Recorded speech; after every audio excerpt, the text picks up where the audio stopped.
It's Clark and Perry on the case. Da-na-na-na, Clark and Perry, do what it takes. Da-na-na-na, Clark and Perry, investigate. The activities and interests of local artists in the Windy City's finest throughout both Lethbridge and Medicine Hat, Alberta. Available on TELUS, Optic TV, On Demand, VidFlex, YouTube, and more for limited time only. Terms and conditions apply. Da-na-na-na. Hello, welcome to the Windy City's finest. I'm Clark, he's Perry, and we're here joined by Theresa Eisenbarth as well too, an acrylic painter. Of course, we're seeming to be inside the studio, inside the mind of a painter as well too, joined in with your home studio. So what are we planning for today? Today we're going to do a little mini masterpiece painting of road and clouds, typical southern Alberta. Yeah. And we're going to see if we can't do it in an hour. Okay. Well, we're going to be on the speed run for sure. How long have you been doing this? Close to 10 years. Wow. Well, actually, it's been 11, but I say technically the first year and a half. Yeah. I didn't say I was an artist because I really didn't know anything, and you still never know anything, well, even though I painted for almost 11 years. You got to start somewhere as well, you got to right? start somewhere, And I can see all the kind of like vast amount of experience you got with all the different types of works that you have. I've been meaning to ask a lot about this as well too. We have what looks like to be the painting with a mix of practical effects as well too. That is a real key. I'm kind of curious, like what's the story behind some of these? Well, that is typical southern Alberta, like Redcliffe Medicine Hat on the South Saskatchewan. That one is not finished yet, so don't think it's finished. Okay. Often when I paint, most of the time my signature now is a key. So I actually take like a physical key and I collage it into the painting. That's amazing. And the reason I started doing that is when I first started painting, Medicine Hat downtown, all of the buildings were for lease or for sale on 2nd Street. And it upset me because I thought, we're never moving forward as a city and we need to grow and we need to advance. And I painted all the doors of downtown, basically on 2nd and 3rd Street. And I did it in an exhibit at Medalta Potteries. That's awesome. And I think that was my second exhibit that I did. Wow. And that year, the copper penny had expired. So all of the paintings were on a copper background. And they were just black and a copper background. So I was in an old studio. It was a church on Bridge Street, and they were cleaning up the studio because they wanted a commercial license, more of a commercial license, or they had to do some improvements to the building. Right. And one of it was redoing the locks. And I had rented a space there for about a year, and I thought, well, okay, I just did that exhibit of all the doors of downtown. Yeah. So they said, well, we'll go back there and see if there's anything in that junk pile that you'd want. And they had this huge box of door hardware and keys. So to me, some sort of abstract thought connected the two, doors and keys. So then I started placing them all in my pieces. Well, that reads really well and is a very unique signature as well too. I think that's very appropriate. Yes. That's very interesting too. So now when I do an exhibit, people look for the keys. If they know my work, they look for the keys. So you've found, and you've had the chance to do a couple of exhibits here in Medicine Hat. What do you find specifically that acrylic painting has that serves Medicine Hat? I think just art in general serves Medicine Hat because we don't have a university level. We do have a college with an art and design program, which is great. But it's a very small working group of artists that are here, specifically painters, because Medicine Hat is a pottery town. Yes, Medalta that's right. Pottery, Highcroft, Plainsman Clay. So if you're an artist, you're a little bit outside the box here. We got some pottery people lined up good. Here I'm locally glad. here in Medicine Hat as well too. And painters seem to be a big hot topic. It is, but there's a lot way more pottery people than there are painters. So I mean, if you want to get any sort of cultural thing going here, you pretty much have to do it yourself because there's not a lot of opportunities, I'm going to say, because there are so many pottery opportunities. So yeah. Fantastic. Well, you've had the chance to kind of show us around in your home, so thank you again, and this beautiful studio as well too. And you're planning on teaching some classes as well. Yes, I used to teach for 5 years before COVID hit, and then I had my big studio that I closed down, like I was telling you, and then I had to move everything home and shuffle everything around. So I'm going to just do small group classes, like 6 or less. One bite at a time. Right? Yes. COVID was just a minor blip. It is. COVID was a little bit of a minor blip. But I have a loyal following, and I have people who love to paint. They're hobby painters, and they're not, they don't want to get to the level that they could sell. They just do it because it's good for your mind, and it's good to have something else to do. Well, I'm excited to dive in, folks. Awesome. And I'm sure our followers are interested in what we're going to be painting. So We have what looks like to be here a finished product as well too. We don't have a key in place in this yet, but we have a signature, so I'm calling it finished. Yes. But this is what we're going to try to paint out today as well too. So and I am going to talk about this because this please. was a painting that I sold. Yes. And I just did this, so I do want to mention the Esplanade Heritage and Arts Center. Absolutely. I've done many exhibits there. They're great supporters of the community, and I recently did this for them. So we had classes down at the Esplanade. It was advertised and people bought tickets through the city and they could come and paint their mini masterpiece. So I'm actually painting on what the student would have painted on in the class and you're painting on what I would have painted on.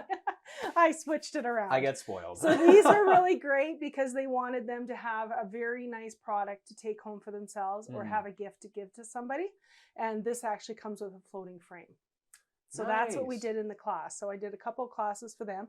Never had done that before, and it I think it was a good success. But you know, every time you do something, there's a few wrinkles and stuff. But they're very supportive of the painters in the community, of all the arts in the community. But they recognize, I think, that you know, painting and fiber arts and some of those other things need to be brought into the mix too. Because I mean, the pottery people are great. Don't get me wrong, but you know, as painters, we want to get out there too. Exactly, and it's good to have a healthy culture as well too. It like is, lots of diversity can show off different media. Music, pottery, painting. I mean, you've got all of that in I mean, I don't know if Lethbridge has anything specific to it.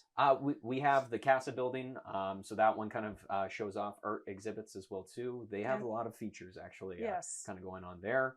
It is a university city, so we have a little bit more, but I think most of it kind of travels up more north, up to Calgary. It does. So it's nice to kind of get some homegrown roots. Yeah, over it Medicine is. Hats and the Lethbridge style as well. Little bit of southern flavor. Exactly. This is actually a wood cradle board. Okay. So it's a panel that's glued to a cradle. Okay. And they call it a cradle board. And that's typically what I paint on. My sides are a little bit thicker though. My husband builds mine. Right. These ones are purchased. Okay. Yes. That makes so, sense. and then I always sign the sides of my cradle boards. It's kind of, you know, you have to have a few things that are your, you know, signature things, right? Exactly. The key, I don't know if you, I sign as a TE, and that was my husband's brand in Box Springs, so north of town. I see. TE was, his name is Terry. Yeah. Mine is Theresa. So when I started painting, Eisenbarth was just way too long to sign. And you know what? I find some artists share, some never. Nobody ever gave me a tip to say, you know, how to sign my name or what to use. Things, right? Nobody trains you. You've got to figure it out on your own. So I do use a marker to sign, but I stole his brand. Because I didn't want to sign Eisenbarth, like it would like take over the whole bottom of the painting. And that's why I signed the sides of the painting. So, I mean, some people do frame them, and people around here know what the TE is. They know it's me. So exactly. You see the TE. Perfect. Oh, that's lovely. I'm so excited to kind of just delve in. I'm interested to see. So we get the canvas. What is they're primed? They're primed. Yeah. Oh, so we already completed the first step. Yes, we did. I completed the first step. Yes. Thank you so much. What is the second step when it comes to this? So we are going to use some glazing medium. Okay. So this is what we have right here. So this is your little cup. That's glazing medium that we're going to use. Okay, this here. And typically in my classes, I only use 5 colors. So I didn't put black on here for you because I already did your sides for you to save time. That's right. So just right. Here and so black. Typically in the classes, we just use white, process yellow, process magenta, and process cyan. Okay. Which is basically yellow, red, and blue. But you'll notice the red looks a little bit pink. Yeah, right? I was going to say. And then I throw orange in the mix and sometimes I throw red in the mix because I find you can't really mix a true orange and a true red with this, but you can mix beautiful purples, you can mix beautiful pinks, and all sorts of other colors, and greens, of course. And we see a variety of different colors going through a variety of different layers as well, too. And I paint in layers and with glazes, so that's why we probably won't be able to get to the full extent of this, the effect, because you have to like kind of dry in between. That's okay. People will use their imagination. Exactly. So we'll just get as far as that we can. That's okay. But the reason that when I teach classes, I use these colors because process colors are what a printer would use. Ah, right? Okay. So process colors mix with black to make all of the colors when you take anything to go get it printed. That That makes a lot more sense, right? Yeah, I use printers all the time. I didn't even think about that. Super easy for students to mix. And to understand. Right? You don't have 8, 12, or 9 or 12 colors in a palette that you use. And you know what?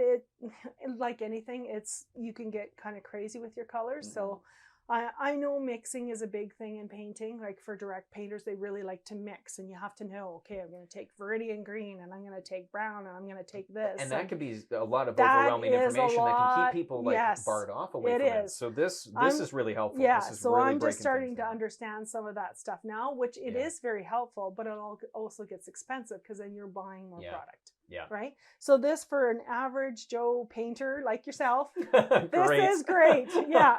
Awesome. Well, so we're going to start. So I gave you some brushes here. Okay, You've got perfect. your water. And I gave you this plate. And you might not need to use it, but sometimes for mixing the glaze, it's kind of handy. So if you're not going to use it, stick it in the little lip there. We'll put it there for now. And then you can pull it out when you want. Okay. Were you right-handed or left-handed? I forgot to ask. I'm right-handed, but We'll okay, experiment. You're we'll good. experiment out. Who knows? All right. Maybe my signature is a messy left hand. So you want to take your bigger brush. Okay, right on.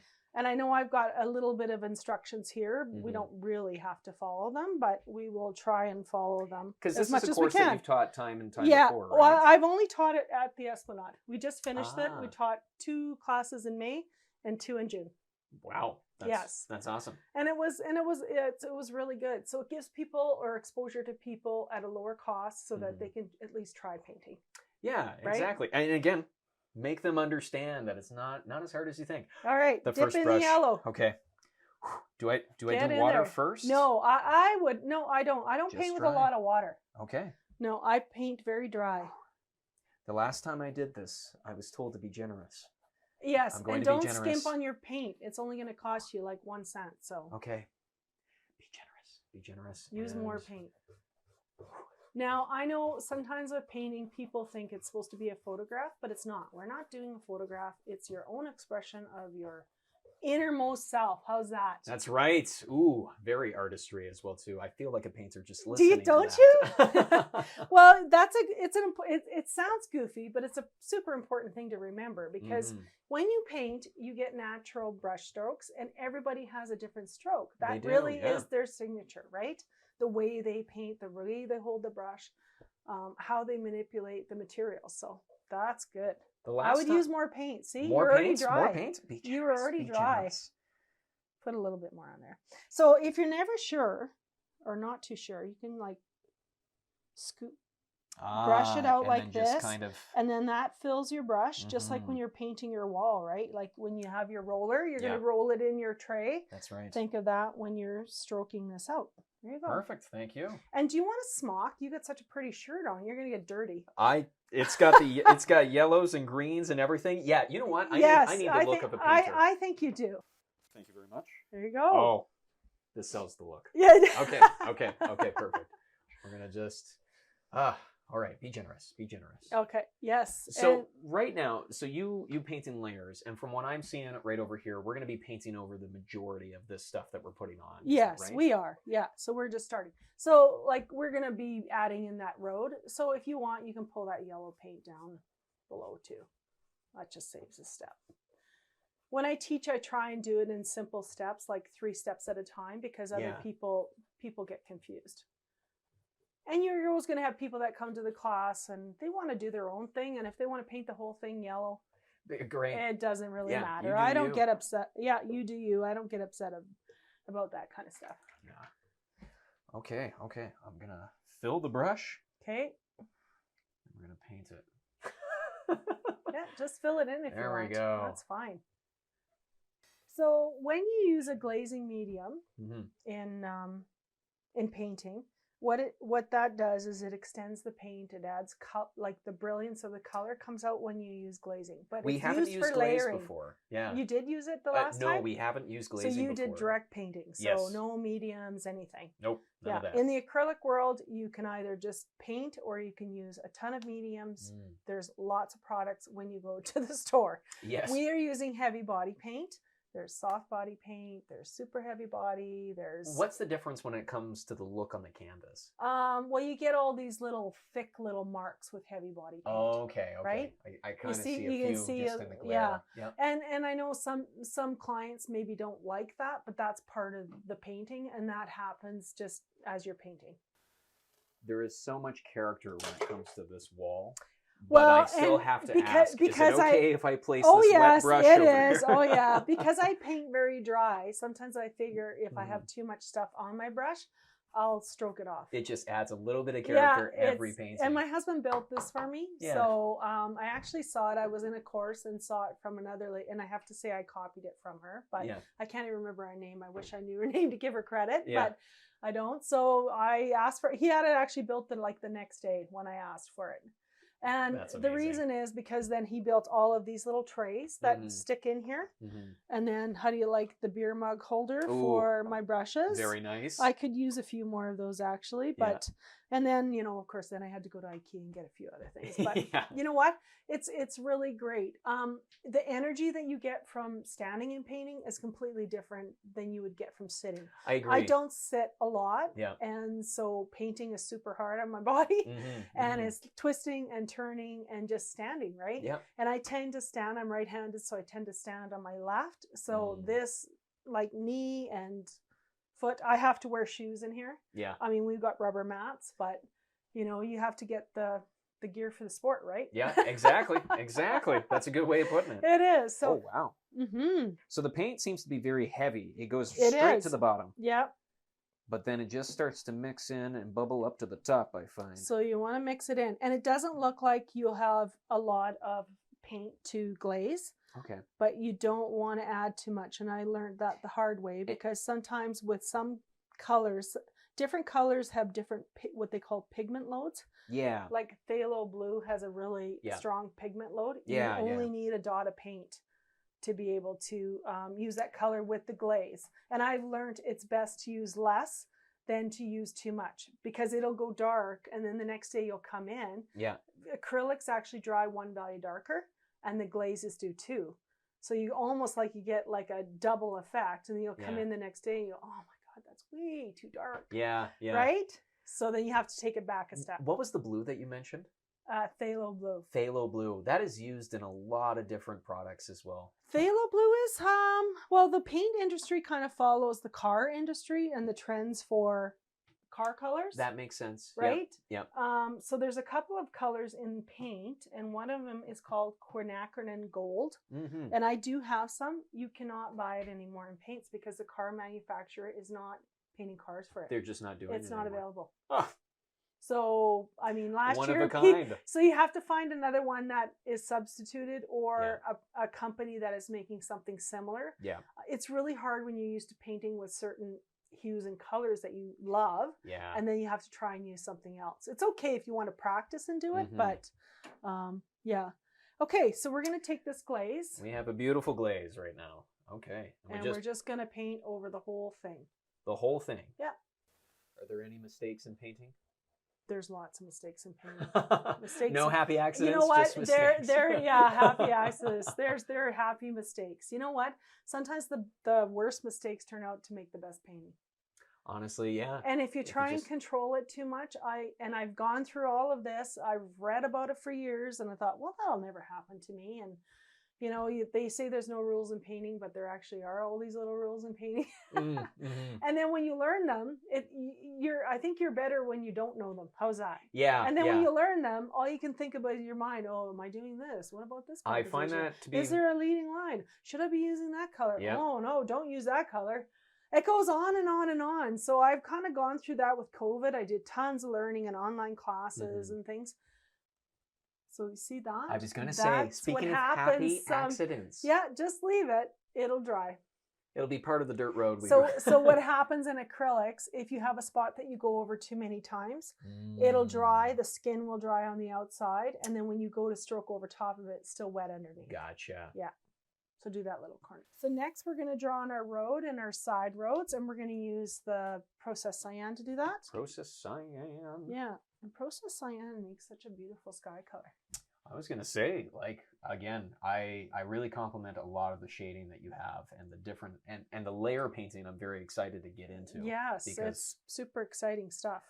And that's what I went away from that. And I do a little bit more direct painting now, but I'm going back to more of the layering. I've done both, and I can do both now.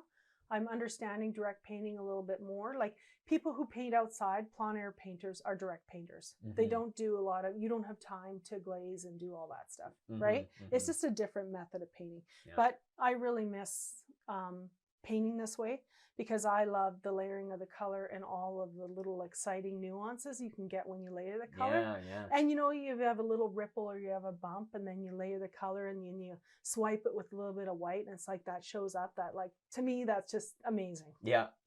Really just kind of just gets into the image. It does. So we're going to put our horizon line about a quarter of the way down. So Quarter of kind the of way like down. that. Somewhere around here. So you can follow your picture here. You can look at what I do. Oh, perfect. Right? So you can just kind of go straight across like that. Get a little bit more blue on your brush. And then I think we're going to put those back hills.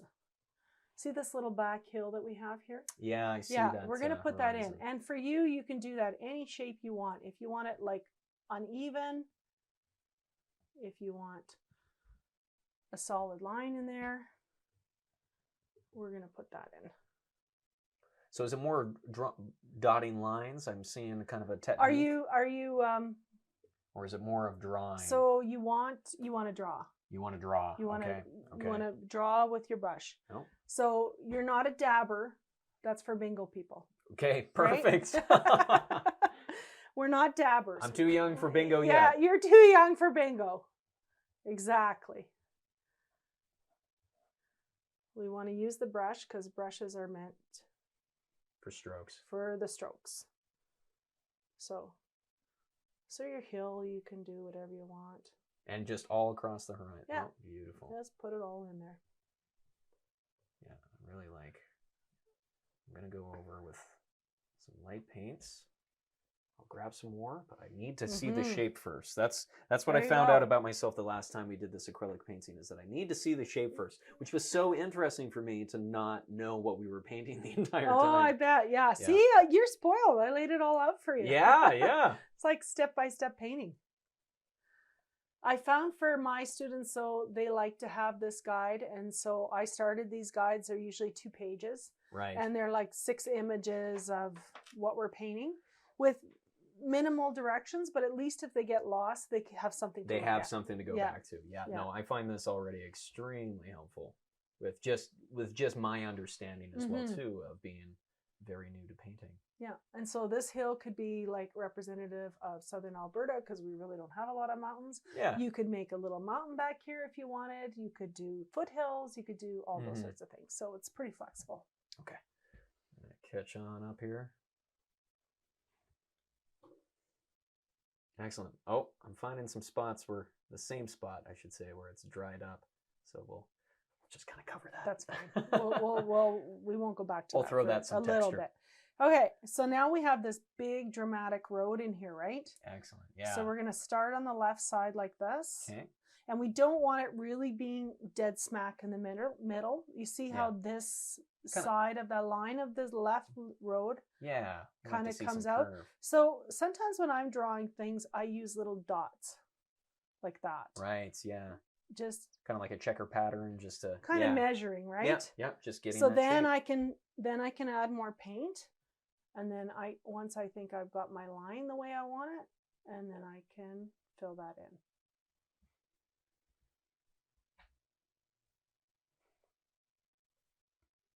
Perfect. Okay, and then we're gonna continue on with our horizon line here, and then we're gonna finish our road, and we're gonna kind of pull it around. Again, do your little dots if you don't think that you can draw it all in. And then stroke that in.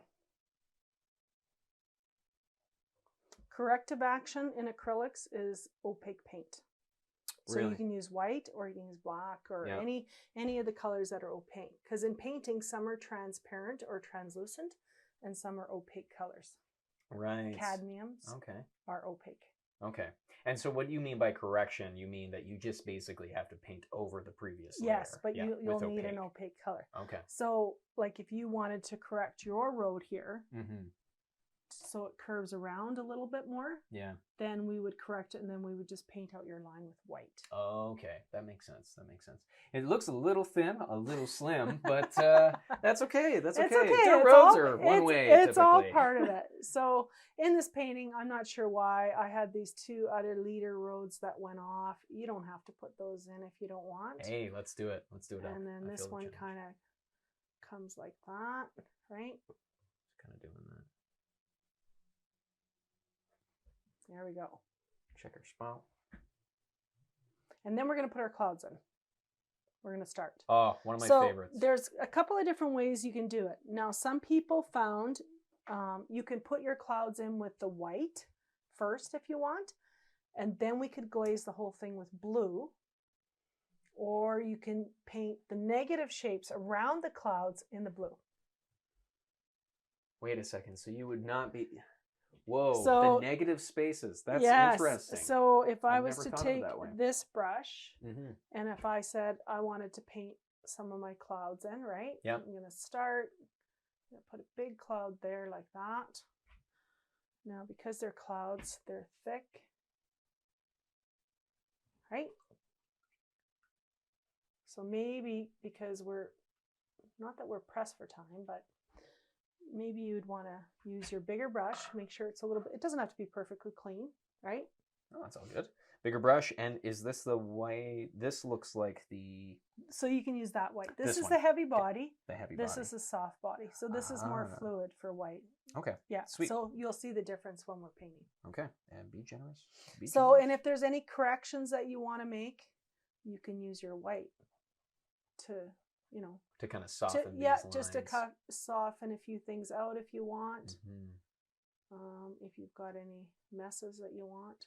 So when you add white with acrylics like this, if you want something to be super bright, you would paint white underneath. So at the top of this road, I'm actually going to use this opaque paint because that's what's going to be in the distance. And I'm going to paint that in with that solid white. And just bring it down like that. Very nice. Very okay? nice. I'll try to just, let's try that out.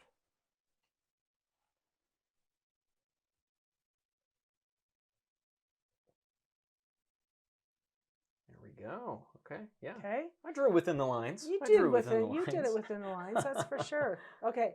So let's go back to our clouds. Okay. So you got some clouds there. And these are, there's no rhyme or reason. I kind of did them a certain way for the class, but you can do them however you want.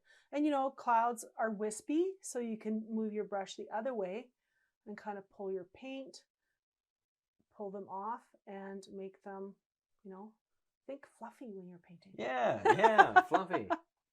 Right? I'm typically used to drawing circles, but it's fluffy. With this, you just... And then with your brush, if you with kind of cotton just candy. like move it like skimmy it like this, what would this be called? Like, I don't know what that's called. Swoosh. Swoosh. Swooshing. Yep, I like the swooshing. If you swoosh your brush like this, hold it loosely, you can get a really nice line. Very nice. These are very long clouds, but they are swooshy. Okay, and then maybe we want another one here, and maybe this cloud is going to join up with that one.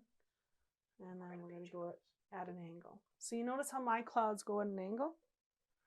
Down this way? Yeah, yeah. Did you do that? I did. Oh, good. I did try, Look, at least. You're an expert now. And then, you know, it's a small little surface, so we're just going to leave it at that because we want to leave a little bit of that yellow popping through. That's right. Okay, perfect. And they all look different. Every painting you do, even though you're trying to copy your own work, I find it impossible to copy my own work. And, you know, there's a little... No painting is the same, yeah, right? no painting is the same. So some of these little swooshy things you can add later. Okay, look at that. Perfect. Doing good. Okay. Okay, so I would just pull this down a little bit here. This one here? Okay, yeah, yeah. And then just maybe not make that one so flat. Perfect. There you go. There we go. Good. And then your little side road that you have, I think it goes the other way. I guess that's okay. That's fine. So you have the bigger part of the road coming out that way. Perfect. So we're just going to fill that in a little bit like that. Excellent. Good. Okay, we're caught up. Halfway done, you think? Maybe. I don't know. I'm still seeing there's still a lot more layers I can tell. Yes, so we're going to leave that dry a little bit. And we are going to go to our grass area next. Okay, sounds good. So my white brush I'm going to leave. I'm going to use my yellow one again. We're going to go back to yellow. So there's a couple of different ways we can do that. We can mix that yellow and orange. And the orange is probably pretty thick by now because it's been sitting. So you can maybe add a little bit of water to that.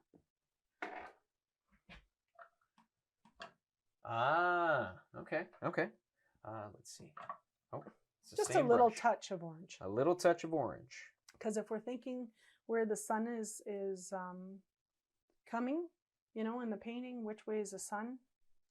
I don't know. I guess it's light on this side, but it's kind of, you know, if you think, I always like to paint like a little arrow, right? So I remember which way the light's coming, and sometimes I mess that up too. And you know what? Then it's like, then it's just personal expression, right? Exactly. All right. So We're you gonna add a can little bit of fit that, orange or you here. can put this in with the green. Sorry, let's add. And you don't want to completely cover the canvas, right?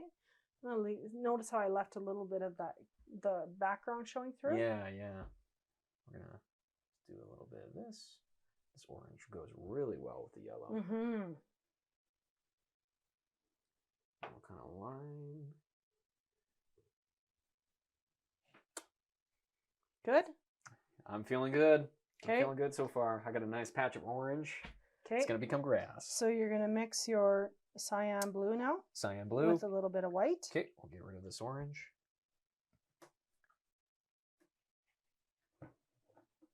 You can use that brush too. Excellent. Mix the blue with the white. Now, depending on, Ooh. right. So we're gonna do that back part. Okay, and that was just the blue and the white here.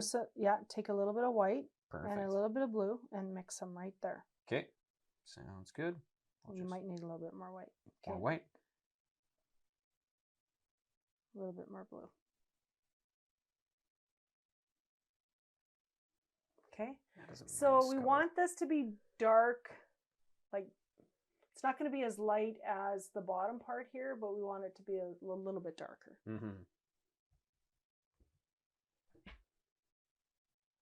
We're just kind of, oh yeah. Right? So we're going to just fill this in and kind of go over what you have. And then we're going to go back in and put some shrubberies. If I wanted to be super exact, I actually would put my shrubs in first, but that's too difficult to do for beginners. So thank you. We're just going to do it this way. That's okay. And it's a little bit of drawing in. And then what I liked about when I did this painting is my strokes actually go up and down for that back hill. For this back hill, Yeah. up and down. Yeah. I see. If you wanted, for instance, some of that green showing through, if you add a little bit of glaze, then you'll get a different value of blue again. I see, yeah. But sometimes you just want to get it covered. Yeah.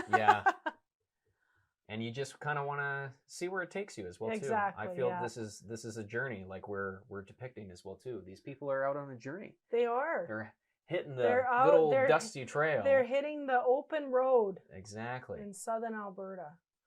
Actually, my inspiration for this was Cypress Hills, so the road that goes up to Cypress Hills. Yes, you define yourself as specifically Western in your bio and everything that you've described so far, and I'm kind of, it definitely shows in a lot of your scenic paintings here as well too. I'm kind of curious as well too, like, is it more inspiration of just the sights, the scene, or is it more of a feeling as well too? Well, I think it's a combination of both. I mean, I don't live in the mountains, so I don't really paint the mountains. I am starting to paint a few mountains, but I really have to be connected to the place to paint it. Yeah, And I'm connected to Southern Alberta. I live here. I'm a prairie girl. Exactly. I don't know what it's like to live in a different environment, right? Mm-hmm. But saying that, I'm interested in painting some of the places that we have visited with our kids, camping, hiking. I'm not much of a hiker, but we've been to all the famous places like Louise, Banff, and all of that. But if I haven't hiked it, I don't really want to paint it. Yeah, that's a good point. So you want to capture those because places I you've don't been. know what somebody else's experience is. I only know my experience, and my stuff is about the connection to the place. Right. And I just find it very difficult to paint something if I'm not connected to it. Yeah. No, that's fair. You want to capture the memory of being. And I think for me, it's more the memory of being there, because there's such special memories, camping and being with family and friends and meeting people. And, you know, like the first hike that one of the first ones that we did, my husband took me, of course, he's got the big guidebook that everybody has. Yeah. And it rates the hikes. And I would say, well, I don't want like, you know, a level 3, and I don't want like 4 or 5 incline. And he just would never tell me, I found out. And so we went on this one hike, and I still am going to do a couple paintings from it.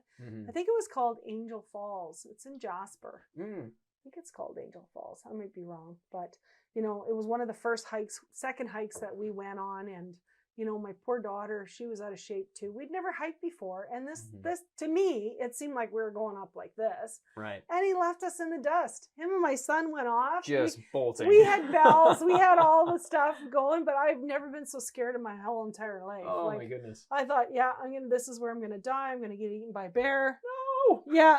The true Canadian. the true Canadian story, right? It's Clark and Perry on the case. Clark and Perry, do what it takes. Clark and Perry, investigate. The activities and interests of local artists in the Windy City's finest throughout both Lethbridge and Medicine Hat, Alberta. Available on TELUS, Optic TV, On Demand, VidFlex, YouTube, and more for limited time only. Terms and conditions apply.